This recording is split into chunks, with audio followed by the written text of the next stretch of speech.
Hello मेरे प्यारे बच्चों, तो आप सभी को आपके अपने इस यूट्यूब चैनल मिशन 2 पे बहुत बहुत स्वागत है। तो आज हम झारखंड की 9वीं परीक्षा, जी हाँ क्लास 9th की जो हिंदी की परीक्षा होने वाली है, उसके लिए आज हम कुछ महत्वपूर्ण सवालों को इस वीडियो में करवाने वाले हैं, जो आपके होने वाली परीक्षा के लिए काफ़ी ज़्यादा महत्वपूर्ण है। इसमें मेरे प्यारे बच्चों हम लगभग इसमें 50 सवालों को करवाएंगे, जो मोस्ट रिपीटेड सवाल है। तो सभी सवालों को एक बार आप अवश्य देख लेंगे, सारे के सारे प्रश्न इंपॉर्टेंट है। तो देखते हैं सबसे पहला सवाल क्या दिया गया है कि विद्वान का स्त्रीलिंग रूप होगा। ऑप्शन है विद्वनी, है ना, विद्वानी, विद्वानी या विदुषी या विदुषी। तो विद्वान का स्त्रीलिंग रूप देखे बच्चों तो ये हो जाएगा विदुषी। क्या हो जाएगा? विदुषी। ऑप्शन नंबर सी इसका बिल्कुल राइट उत्तर हो जाएगा। जैसे कि राजा का रानी होता है ना, जैसा का राजा का रानी होता है, कवि का कावित्री होता है, उसी प्रकार विद्वान का स्त्रीलिंग क्या हो जाएगा? विदुषी हो जाएगा। याद रखेंगे। अगला सवाल देखिए क्या है कि एक का बहुवचन होगा अनेक, अनेकों, अनेका, एको। तो एक का क्या होगा? अनेक, है ना, एक का अनेक। अगला सवाल देखिए, नेक्स्ट हमारा सवाल दिया गया है, इनमें से संख्यावाचक विशेषण कौन है? तो देखना है किसमें संख्या लगा हुआ है। सफेद घोड़ा, है ना, इसमें संख्या तो नहीं लगा हुआ है, ये तो गुणवाचक हो गया। लाल फूल, कैसा फूल? लाल फूल, ये भी गुण है। चार आदमी, देखो यहाँ पे संख्या लग गया, तो ऑप्शन नंबर सी इसका बिल्कुल राइट उत्तर हो जाएगा। ठीक है, ऐसा प्रश्न बनेगा बच्चों, जहां पे संख्या आपको दिखेगा वही संख्यावाचक विशेषण होगा। ठीक है, और जहां पे गुण दिखेगा, जैसे कि पीला कपड़ा, लाल फूल, है ना, सफेद घोड़ा, काला कुत्ता, मतलब उसका विशेषता को बताएगा, तब वो हमारा वो गुण को बताएगा, तो हमारा वो गुणवाचक होगा। लेकिन जहां पे संख्या को बताएगा वो संख्यावाचक हो जाएगा। ठीक है, जैसे 4 किलो तेल, 5 किलो आटा, यहाँ पे क्या हो रहा है? संख्या बता रहा है। 5 क्या बता रहा है? संख्या, है ना, तो वो संख्यावाचक हो जाएगा। अगला सवाल देखिए क्या दिया गया है, रचना की दृष्टि से वाक्य के भेद होते हैं। तो रचना की दृष्टि से जो वाक्य के भेद होते हैं बच्चों, वो 3 भेद होते हैं। कितने भेद? याद रखिएगा, 3 भेद होते हैं। तो ऑप्शन नंबर बी इसका बिल्कुल राइट उत्तर हो जाएगा। अच्छा, कौन कौन सा? तो पहला होता है सरल वाक्य। क्या होता है? पहला सरल वाक्य। दूसरा जो होता है बच्चों, ये होता है संयुक्त वाक्य। क्या होता है? संयुक्त वाक्य। और तीसरा जो होता है वो होता है मिश्र वाक्य। ठीक है, तीनों को याद रखिएगा, क्योंकि एग्जाम में डायरेक्ट प्रश्न पूछा जाता है कि इनमें से जो है कौन जो रचना की दृष्टि से वाक्य के भेद है ना। तो वहां पे तीनों लिखा रहेगा और बोल देगा इनमें से सभी। तो तीनों जब याद रहेगा तब तो, है ना, तो याद रखिएगा रचना की दृष्टि से जो है वाक्य के 3 भेद होते हैं, है ना, सरल वाक्य, संयुक्त वाक्य, मिश्र वाक्य। अगला सवाल देखिए क्या है, इनमें से आंख का पर्यायवाची कौन नहीं है? तो नयन तो होता है भाई पर्यायवाची, लोचन भी होता है ना, और चक्षु भी होता है, लेकिन नसिका नहीं होता है ना। ये आंख का पर्यायवाची शब्द नहीं है, ये नाक का पर्यायवाची शब्द है। ऑप्शन नंबर सी इसका बिल्कुल राइट उत्तर हो जाएगा। ने चिन्ह का प्रयोग किस कारक में होता है? कर्ता, कर्म, करण, संप्रदान। तो कर्ता ने, कर्म को करण से, याद है कि नहीं है? तो कर्ता ने, है ना, कर्ता ने। तो ऑप्शन नंबर ए इसका राइट उत्तर है। ने चिन्ह का जो प्रयोग होता है किस कारक में होता है? तो कर्ता कारक में होता है। अगले सवाल की तरफ बढ़ते, कमर कसना, है ना, कमर कस लिए, क्या हो गया भाई, है ना। तो बताओ बच्चा क्या हो जाएगा? कमर को कस देना, कमर को ढीला करना, तैयार होना, कमर सीधा करना। तो कमर कसना, है ना, वही हम तो कमर कस लिए, मतलब कि हम तैयार हो गए, है ना। तो ऑप्शन नंबर सी इसका बिल्कुल राइट उत्तर हो जाएगा। चलो बच्चों लोग, अगला सवाल देखो कि गालियाँ तो अच्छे बच्चे देते हैं, सच्चे बच्चे देते हैं, गंदे बच्चे देते हैं, सभ्य बच्चे देते हैं। तो गालियाँ कैसे बच्चे देते हैं? अच्छे बच्चे ना, मारबो करेंगे तड़ाक से, गंदे ने बच्चे देते हैं जी। जो गंदा बच्चा होता है वही गाली देता है ना। अब बताओ कौन कौन गाली देता है? बताओ, गाली देते हो क्या? एकदम नहीं देना, है ना, क्योंकि गंदे बच्चे गाली देते हैं। तो आप लोग तो गंदे बच्चे हो नहीं, आप तो अच्छे बच्चे हो। जी हाँ, मिशन 2 वाले से बच्चे हो। चलो अगला सवाल देखो क्या है कि वह घर गया और काम में लग गया। ये किस प्रकार का वाक्य है? सरल वाक्य, मिश्र वाक्य, संयुक्त वाक्य, उपवाक्य। तो वह घर गया और काम में लग गया। यहाँ पे क्या लग गया? यहाँ पर और लग गया, है ना, मतलब कि 2 वाक्य मिल करके एक वाक्य बन जा रहा है ना। वह घर गया और काम में लग गया, तो यहाँ पर क्या हो जाएगा? ये संयुक्त वाक्य हो जाएगा। लेकिन अगर सिर्फ रहता वह घर गया, वह खाना खाया, वह पानी पिया, है ना, वह किताब पढ़ा, तो वो सरल वाक्य में हो जाता है। लेकिन यहाँ पे 2 वाक्यों को मिला करके यहाँ पर और जो है यहाँ पे योजक का काम कर रहा है। ठीक है, 2 वाक्यों को जोड़ने का काम कर रहा है, तो ये क्या हो जाएगा? संयुक्त वाक्य हो जाएगा। समझ में आया? बोले हाँ सर। अच्छा, मिश्र वाक्य किसको बोलते हैं? तो मिश्र वाक्य में क्या होता है ना कि एक प्रधान उपवाक्य होता है और एक आश्रित उपवाक्य हो। जैसे कि मुझे लगता है कि कल वर्षा होगी, है ना। तो देखिए, मुझे लगता है, क्या लगता है कि कल वर्षा होगी, तो एक नहीं लग रहा आश्रित वाक्य जैसा, एक आशा वाला वाक्य लग रहा है। तो उस तरीके का वाक्य को हम लोग मिश्र वाक्य कहेंगे। और सिंपल वाक्य तो पता ही है, सरल वाक्य, मैं जा रहा हूँ, मैं खा रहा हूँ, वो चिड़िया उड़ती है और कुत्ता बैठता है, भाई सिंपल सा वाक्य हो जाएगा। तो उम्मीद करते हैं तीनों वाक्य आपको समझ में आ गया होगा और कोई भी प्रश्न में आएगा आपको छोड़ना नहीं है। अगला सवाल क्या है, आदर का सही विलोम क्या होगा? तो आदर का उल्टा, वो देखो विलोम का मतलब होता है उल्टा बाबू, ठीक है, तो आदर का क्या हो जाएगा? निरादर, ऑप्शन नंबर बी। अगला सवाल देखो, दो बैलों की कथा में दोनों बैलों का नाम क्या था? तो बच्चा बच्चा बोल देगा सर हीरा और मोती नाम था, ऑप्शन नंबर बी इसका बिल्कुल राइट उत्तर हो जाएगा, है ना। इसमें हम ज़्यादा समय नहीं देंगे। अच्छा, दो बैलों की कथा जो है उसके लेखक कौन थे? दो बैलों की कथा जो है उनके लेखक कौन थे, बता सकते हैं आप लोग? तो उनके जो लेखक थे प्रेमचंद्र थे। कौन थे? प्रेमचंद्र थे, याद रखिएगा। अच्छा, अगला सवाल देखो, लहासा की ओर पाठ के लेखक का नाम क्या है? तो लहासा की ओर पाठ के लेखक का नाम था राहुल सांकृत्यायन, है ना, ऑप्शन नंबर सी इसका बिल्कुल राइट उत्तर हो जाएगा, याद रहेगा। इस चैप्टर से एक प्रश्न ये भी याद रखिएगा, है ना, कुची कुची का अर्थ क्या होता है ना, इंपॉर्टेंट है। कुची कुची का मतलब होता है दया दया, क्या होता है? दया दया, है ना, याद रखिएगा आप लोग। अगला सवाल देखते हैं, नेक्स्ट क्या दिया है, मेरे बचपन के दिन किस प्रकार का पाठ है? तो कहानी है, निबंध है, यात्रा वृत्तांत है या फिर संस्मरण है? तो ये जो पाठ है बच्चों ये संस्मरण है ना, याद रखिएगा, ऑप्शन नंबर डी इसका बिल्कुल राइट उत्तर हो जाएगा, है ना। और मेरे बचपन के दिन का जो लेखक है बच्चों वो कौन है ना, लेखक कौन है या फिर लेखिका कौन है? तो वो महादेवी वर्मा है ना। मेरे बचपन का दिन का लेखिका जो है मेरे प्यारे बच्चों, ये आप याद रखिएगा, महादेवी वर्मा। सभी चैप्टर का आप लोग कम से कम मेरे प्यारे बच्चों लेखक लेखिका कवि कवित्री का नाम अच्छे से याद कर लीजिएगा। अगला सवाल देखिए क्या है, विलासिता की सामग्री से बाजार भरा पड़ा है, यह पंक्ति किससे लिया गया है? तो ये उपभोक्तावाद की संस्कृति से लिया गया है। कौन सा चैप्टर से लिया गया बच्चों? तो ये उपभोक्तावाद की संस्कृति से लिया गया है। अब यहाँ पर कुछ चैप्टर का नाम लिखा हुआ है, इसका क्या लेखक का नाम बता सकते हैं? बताइए, लहासा की ओर के पाठ का लेखक कौन है? तो इसके राहुल सांकृत्यायन है ना, राहुल सांकृत्यायन। अगर बात करें सौले सपनों का याद, है ना, सौले सपनों का याद के लेखक कौन है? तो इसका नाम है जाबिर हुसैन, याद रखिएगा, जाबिर हुसैन, है ना। मैं सभी को रिवीजन एक बार करवा दे रहा हूँ। प्रेमचंद्र के फटे जूते, जी हाँ, प्रेमचंद्र के जो फटे जूते हैं इस चैप्टर का लेखक का नाम क्या है? हरिशंकर परसाई, क्या याद रखोगे? हरिशंकर परसाई। और उपभोक्तावाद की संस्कृति को तो मैंने बता ही दिया आप लोगों को, श्यामाचरण दुबे है ना। चलिए अगले सवाल की तरफ बढ़ते हैं। क्या इनमें से हास्य व्यंग्य के रचनाकार कौन है? तो प्रेमचंद्र, हरिशंकर परसाई या फिर चपला देवी या फिर महादेवी वर्मा। तो इसमें से हास्य व्यंग्य का जो रचनाकार है वो हरिशंकर परसाई है। किसको सब श्वासों में श्वास कहा गया है? तो मनुष्य का, आसुर को, ईश्वर को, ईश्वर को, जी हाँ, भगवान को ही कहा गया है सब श्वासों की सांस में। ये हर जगह है ना, क्रियाक्रम की जगह पर है, मंदिर मस्जिद में, गुरुद्वारा, सभी जगहों पर है ना, सब श्वासों की श्वास में है। अगला सवाल देखते हैं, कवि रसखान किनकी भक्ति में लीन रहते हैं? राम का, कृष्ण का, शिव का, ब्रह्मा का। तो कवि रसखान जो है ये कृष्ण की, है ना, कृष्ण की भक्ति में लीन रहते हैं।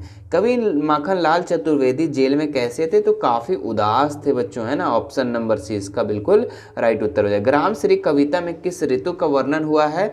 तो ग्राम श्री कविता में जो है, तो इसमें इसका उत्तर हो जाएगा शिशिर ऋतु का, जी हाँ, ग्राम श्री कविता में जो है ये शिशिर ऋतु का वर्णन हुआ है, ऑप्शन नंबर डी। अगला सवाल देखिए क्या है, रीढ़ की हड्डी पाठ के लेखक का नाम क्या है? तो रीढ़ की हड्डी के पाठ के लेखक का नाम क्या था?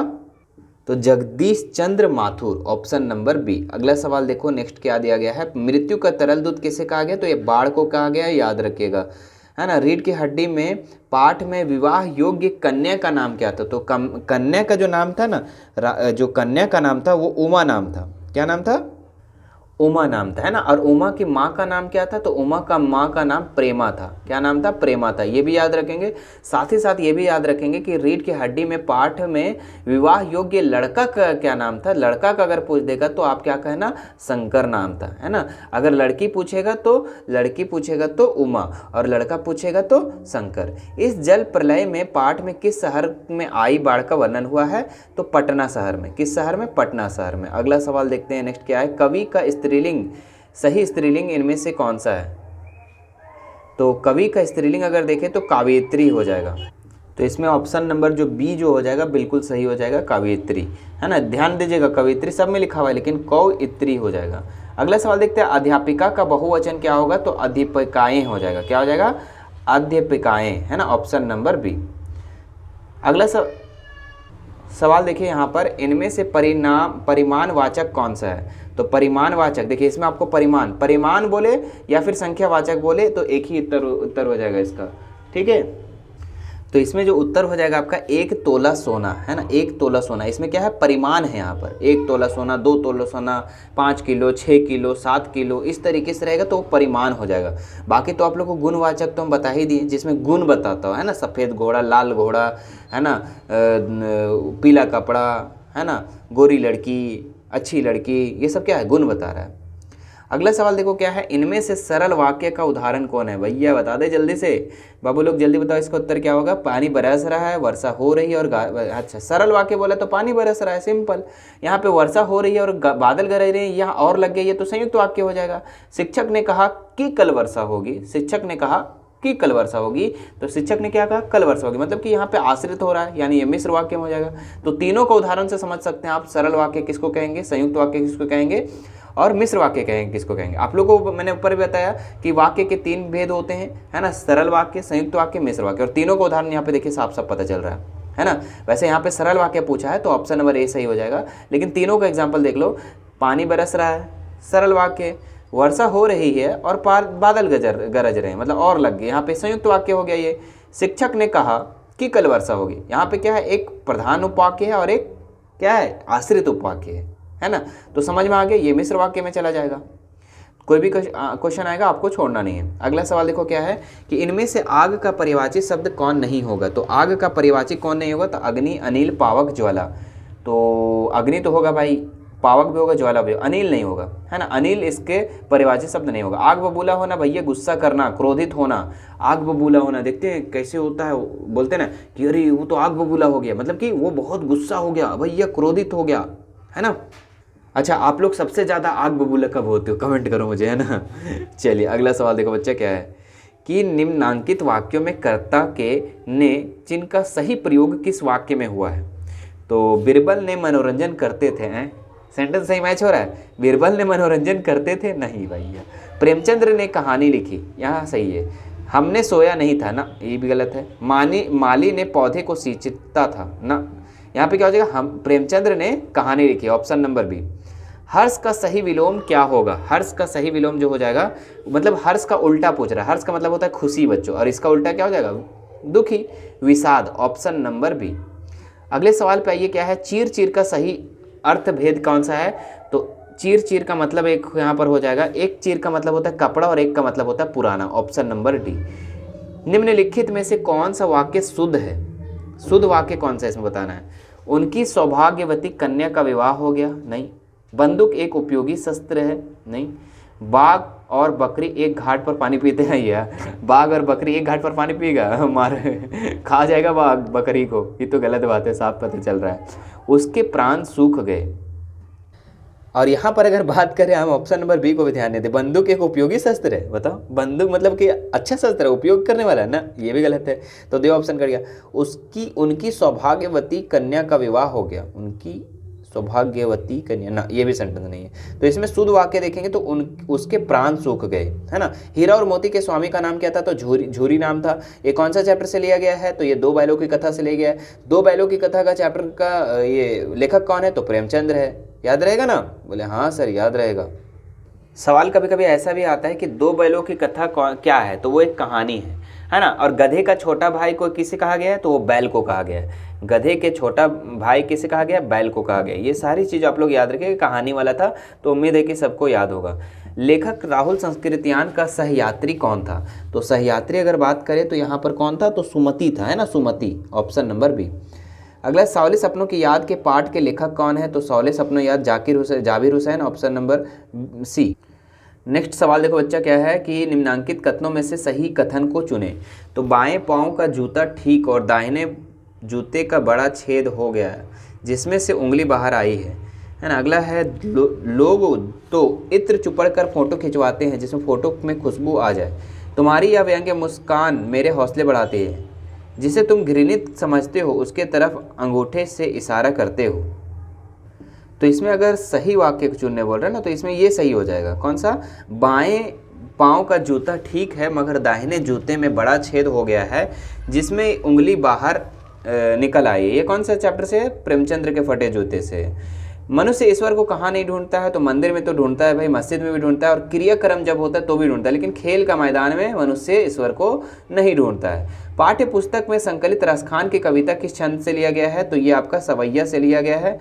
अगला सवाल देखते हैं क्या है, कैदी और कोकिला के कवि कौन है? तो माखन लाल चतुर्वेदी, याद रखिएगा माखन लाल चतुर्वेदी है। कवि ने मरकत के डिब्बे सा खुला किसे कहा है? तो पहाड़ को, पठार को, गांव को, शहर को। तो ये जो कहा है ना, ये गांव को कहा है ना, गांव को, ऑप्शन नंबर सी। अगला सवाल देखिए, मेघ आए कविता में किस ऋतु का वर्णन हुआ है? तो पावस ऋतु का। किस ऋतु का? पावस ऋतु का। इस जल प्रलय में नामक, तो इसमें किसका वर्णन हुआ है? इस जल प्रलय में नामक में निबंध में किसका वर्णन हुआ है? सुखाड़ का नहीं, बाढ़ का इसमें हुआ है, बाढ़ का, है ना, ऑप्शन नंबर डी। और कौन से शहर का?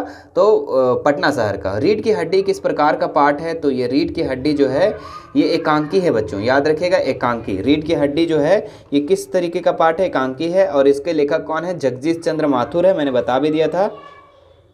और इस पाठ का जो उद्देश्य था वो क्या था बच्चों? तो नारी शिक्षा को समाज में स्थान दिलाना, यही इस पाठ का उद्देश्य था।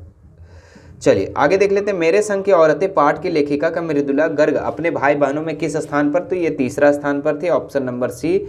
नेक्स्ट देखते हैं, और ये लास्ट सवाल है इस वीडियो का, है ना। और इसी तरीके का मेरे प्यारे बच्चों आप लोग का लाइव क्लास आप लोग का इसी यूट्यूब चैनल मिशन 2 पर चलता है, ठीक है। आप लोग ज्वाइन करेंगे। और साथ ही साथ मेरे प्यारे बच्चों आप लोग को बता देता हूँ कि आप लोगों के लिए क्लास 10th का बैच बहुत ही जल्द स्टार्ट होने वाला है हमारा एप्लीकेशन पे। हमारा एप्लीकेशन अगर आप लोग अभी तक डाउनलोड नहीं किए तो डाउनलोड कर लीजिए। हमारा एप्लीकेशन का नाम है मिशन 2 वाले सर। क्या नाम है? मिशन 2 वाले सर।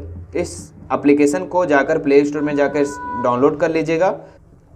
वहाँ पे बहुत ही जल्द आप लोग का क्लास 10th वाले बच्चों का कोर्स लॉन्च होने वाला है, जिसमें ऑल सब्जेक्ट, सभी सब्जेक्ट आपको शुरू से पढ़ाया जाएगा, है ना। और इस बार हम लोग बहुत ही धमाका मचाने वाले मेरे प्यारे बच्चों, मतलब कि जी हाँ, पूरे टीम जो है, हमारी पूरी टीम जो है आप लोग को पढ़ाएगा। क्लास 9th 10th का इंग्लिश के अलग टीचर होंगी, सोशल साइंस के अलग होंगे, मैथ और साइंस हम आप लोग को पढ़ाएंगे, और बाकी सब्जेक्ट का और टीचर होंगे, ठीक है। तो आप लोग एक बार ज़रूर जुड़ेंगे। हमारे इस एप्लीकेशन को डाउनलोड नहीं किए तो एक बार डाउनलोड कर लेंगे, है ना। और फिर हम लोग शुरुआत से पढ़ेंगे। कहते हैं ना कि अगर तैयारी शुरू से किया जाए तो कैसे ना बेस्ट मार्क्स है।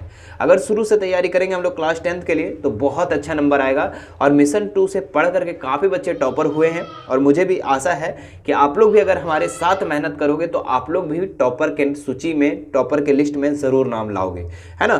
तो करेंगे, हम लोग सब मिलकर करेंगे। एक बार पूरे मिशन 2 फैमिली करेंगे और इस बार पूरे झारखंड का नाम हम लोग रोशन करेंगे।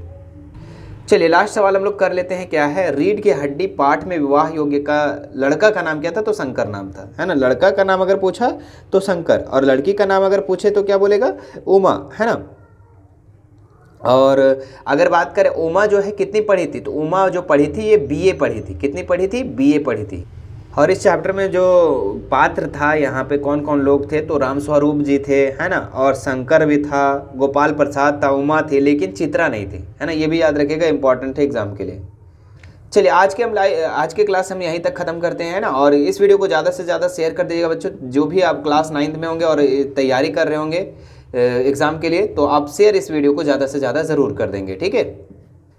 और जितने भी है प्लेलिस्ट बना हुआ है सभी सब्जेक्ट का अलग अलग, आप लोग प्लेलिस्ट ज़रूर देखिए, है ना। उसमें पूरे के पूरे मैथ का सॉल्यूशन, सोशल साइंस का सॉल्यूशन, साइंस का सॉल्यूशन, सारा का सारा सब्जेक्ट का एक एक करके मिल जाएगा। चलिए फिर मिलते हैं आप लोगों से नेक्स्ट वीडियो में। Thank you so much.